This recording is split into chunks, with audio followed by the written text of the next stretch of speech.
For years, one question has echoed louder than any other in the Epstein saga. Is Donald Trump's name in the files? And if it is, what does it actually say? The answers are finally trickling out, not from some shadowy leak, but from a court-ordered unsealing of documents that has forced long-held secrets into the open. And the truth? It's far more complex and maybe more revealing than any conspiracy theory. The story of this new exposure doesn't begin in the halls of Congress, but in a federal courthouse. In early 2024, a judge ordered the unsealing of thousands of pages of documents related to a 2015 defamation lawsuit filed by Epstein accuser Virginia Giuffre against Ghislaine Maxwell. This wasn't a political decision. It was the culmination of a long legal battle for transparency, pushed by news organizations who argued the public had a right to know. This legal maneuver is the reason we're talking about this now. Judge Loretta Preska's order meant that the names of over 150 people connected to Epstein, previously redacted or hidden, were made public. The goal was to bring transparency to a case that has been shrouded in secrecy. Being named in these documents doesn't automatically mean wrongdoing, but it does place these individuals squarely within Epstein's orbit. And yes, among those names, Donald Trump's appears. The question is, in what context? With the confirmation that Trump's name is in the files, it's critical to separate hard facts from wild fiction. The internet has been on fire for years with rumors of client lists and other damning evidence. So let's look at what is actually known. First, the explosive idea of a client list. Despite years of investigation, no official, incriminating client list has ever been found or released by law enforcement. This directly contradicts one of the most persistent theories online. Second, the flight logs. This is where Trump's name does concretely appear, but the details matter.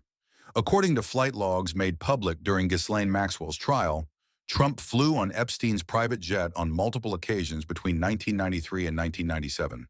The logs show these were domestic flights, primarily between New York and Palm Beach. What's critical is that there is no public record of Donald Trump ever flying to Epstein's notorious private island in the U.S. Virgin Islands, the site of his most monstrous crimes. This is a crucial distinction.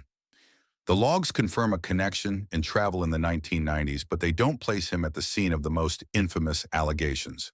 Third, there's the social connection itself. It is well documented that Trump and Epstein moved in the same elite circles in New York and Palm Beach during the 90s and early 2000s. In a now infamous 2002 magazine interview, Trump called Epstein a terrific guy who likes beautiful women, many of them on the younger side. Both men have since stated they had a falling out long before Epstein's 2019 arrest. Trump's name and contact information also appeared in Epstein's address book, along with hundreds of other prominent individuals, further cementing this history of social acquaintance. The recently unsealed documents simply add more texture to this timeline, with one deposition mentioning that Epstein once told an accuser, Johanna Joberg, "Great, we'll call up Trump and we'll go to the casino," when they stopped at one of his casinos in Atlantic City.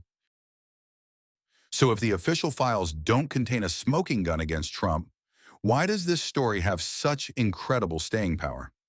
To understand that, you have to look at the environment of justified secrecy and suspicion that has always surrounded Jeffrey Epstein. A key driver of speculation was the extensive surveillance system inside Epstein's properties. Witnesses described hidden cameras and recording equipment, fueling a powerful theory that Epstein was blackmailing his powerful guests. This created a narrative that a vault of tapes existed that could topple the global elite.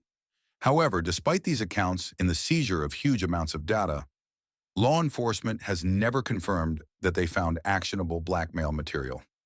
Then there is the issue of Epstein's death. On August 10, 2019, he was found dead in his cell. The official ruling was suicide. Yet persistent and widespread conspiracy theories claim he was murdered to silence him. This deep public distrust of the official narrative provides fertile ground for any and all speculation involving his powerful associates. The combination of a known social connection to Trump, the rumors of blackmail tapes, and the controversies around his death created a perfect storm. It allowed a narrative to grow that powerful people, potentially including the former president, were being protected. This is the ecosystem that has kept the story alive. often blurring the lines between what is known and what is merely suspected. This brings us to the core of what has truly been exposed. The recent unsealing of documents has not uncovered a paper trail proving Donald Trump's guilt in a criminal conspiracy. Instead, it has exposed the vast chasm between documented evidence and political narrative. The real exposure is twofold. First, it confirms what was already largely known. Donald Trump was an associate of Jeffrey Epstein in the 1990s. His name is in the flight logs and contact books. He was part of that world. This is not in dispute. The unsealed court documents now add a few more points of data to that established timeline. But the second and more critical exposure is what is not in the files according to what has been released so far. No client list, no evidence of a trip to Epstein's Island. The court-ordered release has forced a degree of transparency, but the result isn't a simple bombshell. Therefore, Trump's name being exposed in the files isn't about revealing a hidden crime. It's about revealing a complicated and, for many, an unsatisfying truth. The story, based on the public record, is not one of a secret cabal being protected by a cover-up. Rather, it's a story of a public figure's past association being magnified through the lens of one of the most sordid criminal cases in modern history, fueled by political opportunism and a deep-seated distrust in institutions.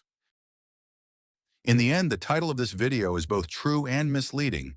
Donald Trump's name has, in a way, been exposed in the Epstein files through the recent court-ordered unsealing.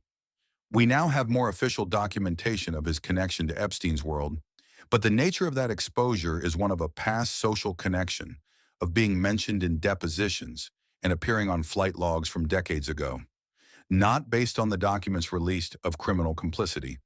The judge's order pried open the box, but inside there was no simple answer.